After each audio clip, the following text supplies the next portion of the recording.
Hello my dear student, आप लोग कैसे हैं? उम्मीद करते हैं आप लोग अच्छे और मस्त होंगे। सबसे पहले तो आप सभी को मकर संक्रांति की ढेर सारी शुभकामनाएं।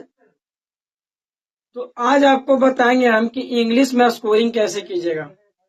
और ये हमारे छोटे भाई बहन का प्रश्न था कि भैया पढ़े तो हैं, सब सिलेबस तो आधा खत्म कर चुके हैं, फिर भी क्वेश्चन नहीं बनता है।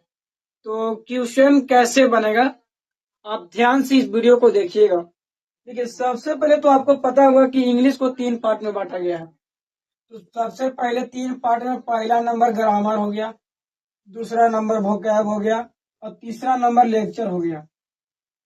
लेक्चर का मतलब होता है किताब। तो बहुत सारे स्टूडेंट ऐसे भी हैं जो अभी तक किताब का एक पन्ना तक नहीं पलटे हैं और उनका एग्जाम जो है से 1 फरवरी से स्टार्ट है। तो आपको सबसे अच्छा सलाह देंगे कि आप किताब पढ़ना बंद कर दीजिए, किताब पढ़वे नहीं कीजिए आप। हाँ, एक काम आप कीजिए कि किताब में के जो चैप्टर नेम है, चैप्टर नेम जिसको बोलते हैं कवि और लेखक के नाम, इसको याद कर लीजिए। एक काम खाली किताब से एक ही काम करना है कि आपको चैप्टर नेम याद कर लेना है, चाहे प्रोज में हो चाहे पोएट्री में हो। मतलब कि प्रोज की भी याद कीजिएगा और पोएट्री के भी याद कीजिएगा। समझ में आया आपको? यहाँ से आपको कम से कम 15 नंबर कंफर्म रखा हुआ है क्वेश्चन। 15 नंबर यहाँ से कंफर्म है। देखिए, ग्रामर में भी आप लोग जानते हैं कि बहुत सारा चैप्टर है जो आपके पास बहुत कम समय बचा हुआ है। तो इतना कम समय में पढ़ना भी मुश्किल है, आप नहीं पढ़ सकते हैं।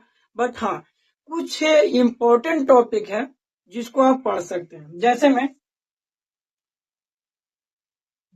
Time and tense, father of grammar कहा जाता है इसको, क्योंकि टेंस अगर पढ़ लिए तो समझिए कि आप आधा इंग्लिश पढ़ लिए हैं। तो टेंस को आप पढ़िएगा, क्योंकि टेंस पढ़िएगा तो आपको 3-4 क्वेश्चन ऑब्जेक्टिव से बनेगा और 5 जो क्वेश्चन आता है ट्रांसलेशन बनाने के लिए, तो ट्रांसलेशन भी आपसे बनेगा।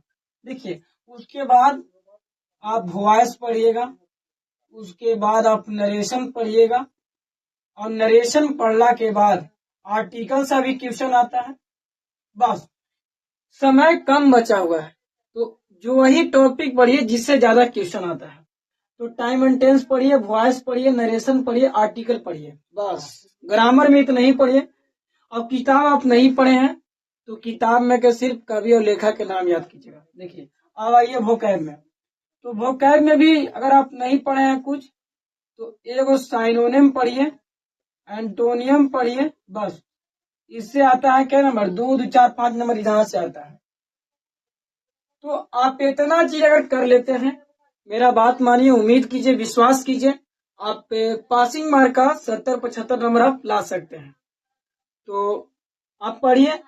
बाकी अगर आप वीडियो के नीचे कमेंट कीजिएगा, मेरे पास क्या करेंगे कि हम साइनोनेम का एक वीडियो डाल देंगे, एंटोनियम का एक वीडियो डाल देंगे एग्जाम से पहले, और एक वीडियो जो मेन टॉपिक है, जो मेन रूल है, जैसे कि आर्टिकल का डाल देंगे, नरेशन का डाल देंगे। आप लोग वीडियो के नीचे कमेंट कीजिएगा। चलिए, तो आज का क्लास यहीं रखिए। Thank you.